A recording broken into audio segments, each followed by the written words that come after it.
This is Tao of Chow with MTG Forge, and today I want to talk to you about part 2 of my deck building series, and that is on choosing a deck type.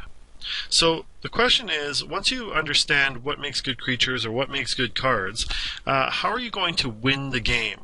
Okay, now typically there's only 3 different ways to win the game. Well, there's lots of ways to win the game, but 3 main ones. One is to bring your opponent to 0 life. That's the most common method. 2 is to mill your opponent out, meaning there's a special rule in Magic where if your opponent needs to draw a card but they don't have any cards in their library left, then they automatically lose the game. So there's some mechanics that force your opponent to keep on moving cards from their library to the graveyard, and that's called milling. Third one is to use a special win condition from a card. Okay, so there's cards like an assassin token, where if it does damage to an opponent, you automatically win the game. There's cards like near death experience, where if you have 1 life, then you automatically win the game. Triskaidekaphobia is a new card that just recently came out that says at the beginning of your upkeep, if anyone has a life total of 13, you automatically lose the game, or that person automatically loses the game. So there's lots of special cards that allow you to win the game like that. Felidar Sovereign comes to mind as well, where if you have a certain life total or more at the beginning of your upkeep, you automatically win the game. So there's a lot of players who will use those types of cards as their primary win condition. Now, it's important to know that there's lots of different ways to achieve these, and you have to find a way that is effective and also suits your style of play. So, for instance, there's 3 basic types of deck in Magic. There's aggro, mid-range, and control. Now, an aggro deck is typically a deck that wants to come out super fast and just beat down your opponent before they can beat you. I'll show you a red-green aggro deck that I was working on. Originally this was in standard and I'm bringing it to modern. But basically we're running green just for Atarka's Command.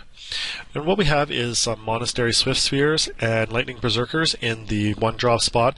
These are pretty heavy aggro creatures, so you can come out pretty quick with them and attack right away. They can be pumped up.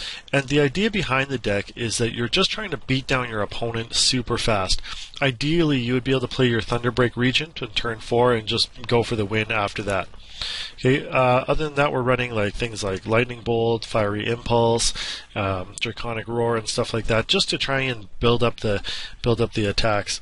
And you can see it's very aggressive.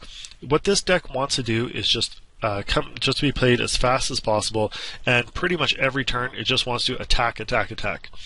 Now, the problem with a deck like this is that if your opponent has something, let's say like Lantern Control, and they manage to drop on turn 3 like something like an Ensnaring Bridge, or they have like a Ghostly Prison or something like that, it might be very difficult for you to actually attack them anymore, and they've survived your initial onslaught for a few turns, and now you just really can't do much except for just try and get like lightning bolts and go right to the face and burn them out that way. So that's kind of the strength and the weakness of an aggro deck. It wants to come out fast, but it fizzles pretty fast after that. After a couple, maybe 5-6 turns, it's very hard to sustain a long attack with this type of deck. The second type of deck is a mid-range deck. Now, that type of deck tries to balance out efficiency with card draw and try and survive the initial onslaught of your opponent and then kind of win in the middle of the game instead of drawing, and doesn't want to really draw out the game very long. Okay, so for instance, my Puka Trade deck is a really good example of that. As you can see, Puka Trade is built mainly around defense. So we have defenders like Fogbank and Wall of Omens that are there for early game protection. We have cards like Journey to Nowhere, Oblivion Ring, Nevermore, Detention Sphere. All these cards basically revolve around protecting you and stalling the game state until you can build a really stable board. Okay? And then once you get that stable board, okay, then we start introducing our real attacking. Okay, so our real threats don't really come out until turn 4 if you're lucky, and that's with Puka's Mischief, Bronze Bombshell, Salt Skidder, and Venser. Okay, so you can see here, if we can stabilize, we'll have a much more stable threat, and we're less likely to fizzle. Like this type of deck can keep going and keep going, no matter what your opponent tries to bring to the table. This type of deck will have a lot of answers. Now, on the other hand, if you tried to play a straight-up burn against this deck might just lose flat out, because it might just be able to the burn player might just burn you out before you can even stabilize your board state. However, if you do get to stabilize, it'll be very difficult for a burn player to burn you out, especially after sideboarding. Okay, so you can see the sideboard here is built around is built heavily around either creatures strategies or burn strategies. So there's Monastery Siege, which protects you from burn, Sun Droplets, which protect you from burn, and also Leyline of Sanctity. So about half of the sideboard is there to account for that weakness. Now, the last type of deck is the control deck. Now, control really seeks to play a long game.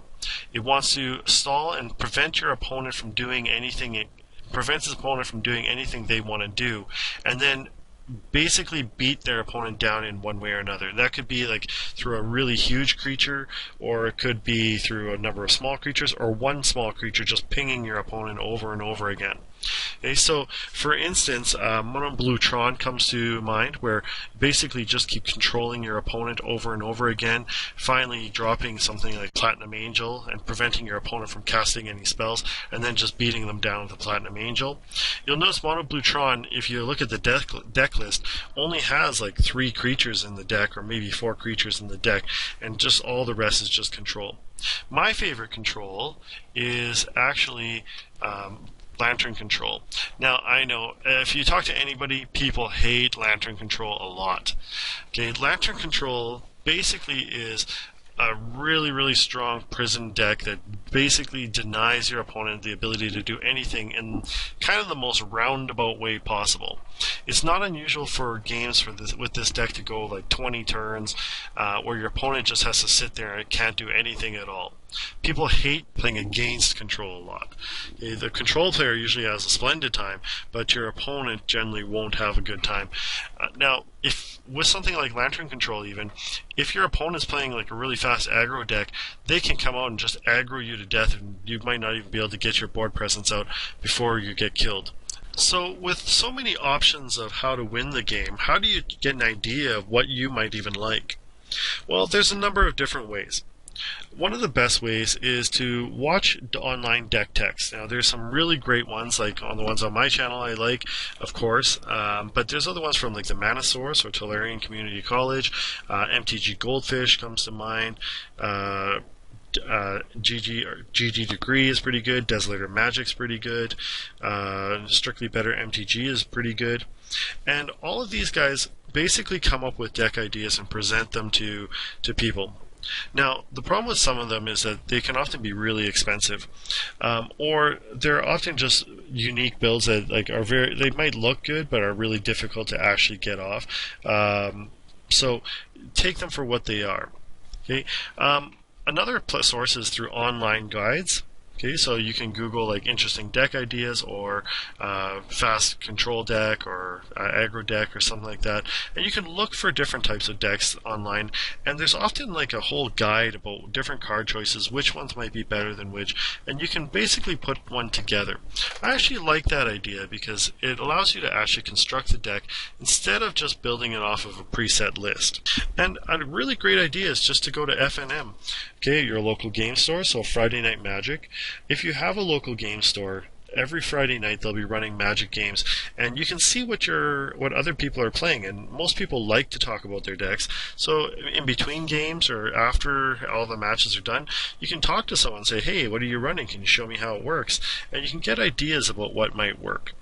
Another great idea is to actually just go to the card counter at your local game store and talk to the people there and say, hey, I'm interested in putting a deck together. This is kind of like how I like to play. Do you have time to maybe talk about some different methods? Now, some guys are going to be better than others about that. Like some people will just kind of say, well, go online and look look for the one that won the last Grand Prix or something like that. Or other guys will actually sit down with you and talk about how you want to win and put it together. But don't go like in the middle of Friday Night Magic, because it's going to take a while for you to work something like that out. It'll take probably at least 20 minutes to half an hour for them to build or to give you some ideas of a deck. So don't go when they're super busy, otherwise they just won't be able to spend that time with you.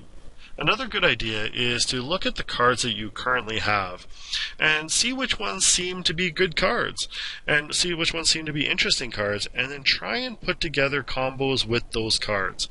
That's actually what I did originally with my cards. I just looked for things like, for instance, I had a whole bunch of angels, and I noticed that they're really powerful, but they were all 5 mana or 4 mana. So it was really difficult to, I realized I would just get killed.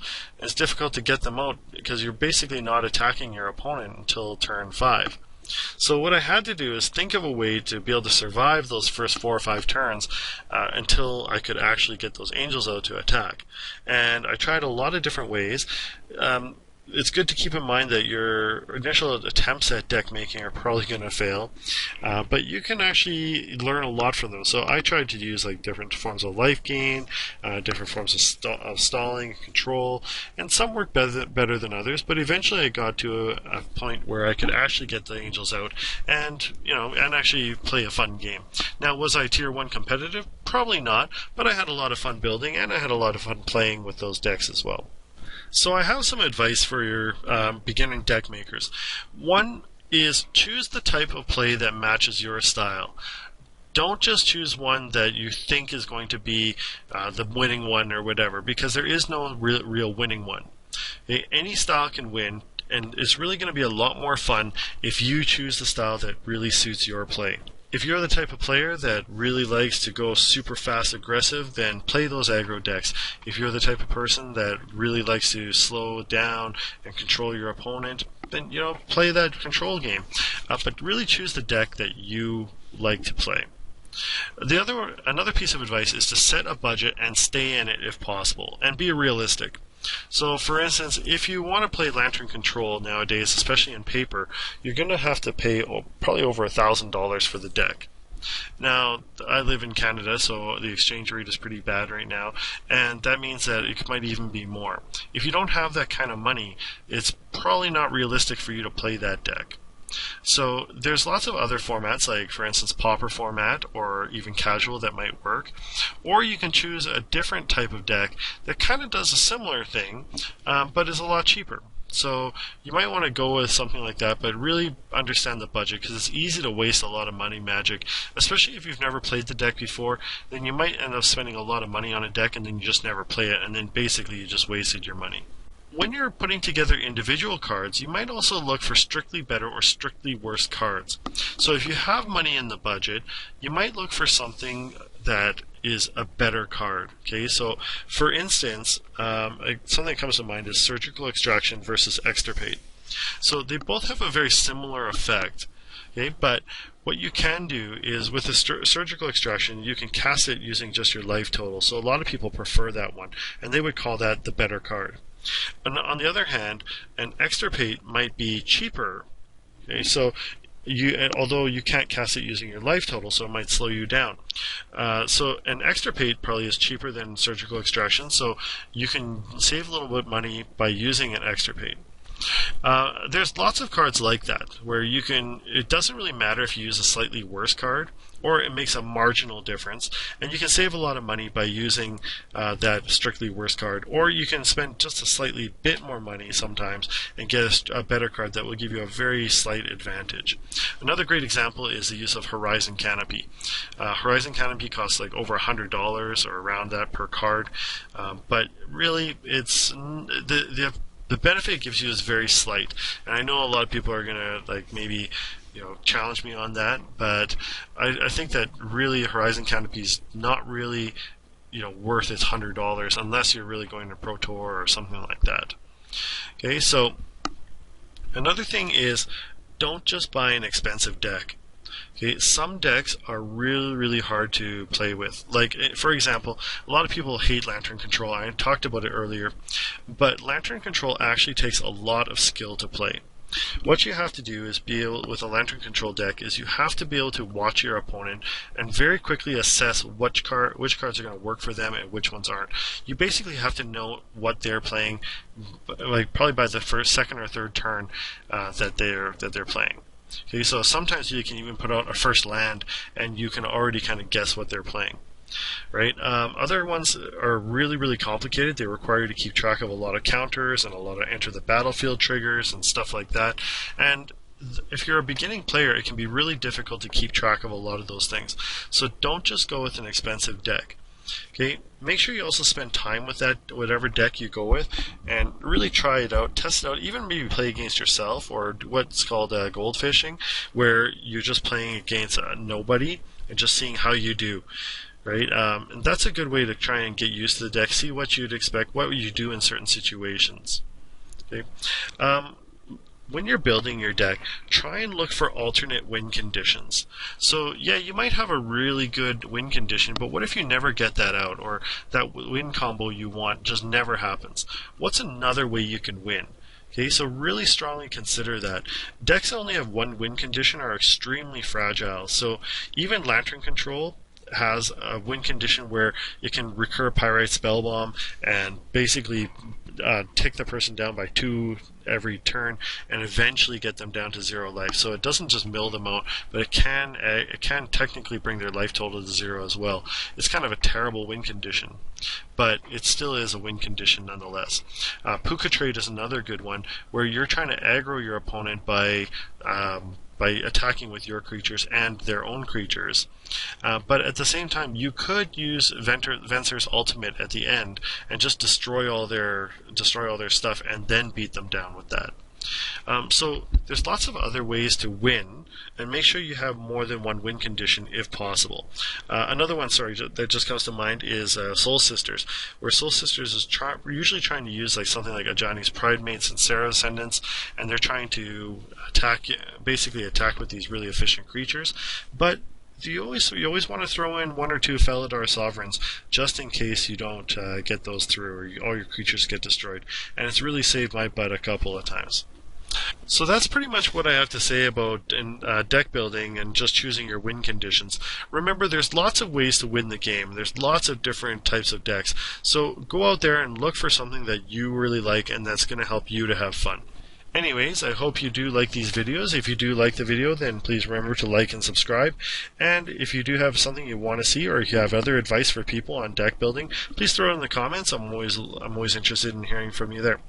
Anyways, thanks for watching, and I'll see you next time.